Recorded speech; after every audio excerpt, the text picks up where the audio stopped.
বলা হবে যে আপনি নিকাব তুলুন। এই সংস্কৃতি আবার ফিরে আসুক সেটা আমরা চাই না।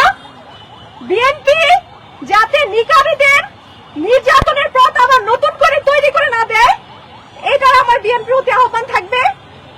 বিএনপির চেয়ারপারসন তারেক রহমানকে আমি ডিরেক্টলি অনুরোধ করতে চাই, আহ্বান করতে চাই যে আপনি আপনার দলকে শহীদ প্রেসিডেন্ট জিয়াউর রহমান এবং শহীদ বেগম খালেদা জিয়ার আদর্শে নিয়ে আসেন। আপনার দলের মধ্যে যারা ইসলামোফোব কিপগুলো আছে তাদেরকে খুঁজে খুঁজে আপনি বহিষ্কার করুন। না হলে এই জনতা, এই ধর্মভীরু ধর্মপ্রীতি জনতা ক্ষমতায় আসার আগে আপনাদের আবার পতনের না ডাক দিয়ে বসে। তাই আমার অনুরোধ, হিজাব নিকাবকে আপনারা হেয় করেন না, আমাদের নারীদের আত্মসম্মান আপনারা হরণ করেন না, আমাদের জীবনকে আর কঠিন করে দিয়েন না আবার আগের মতো।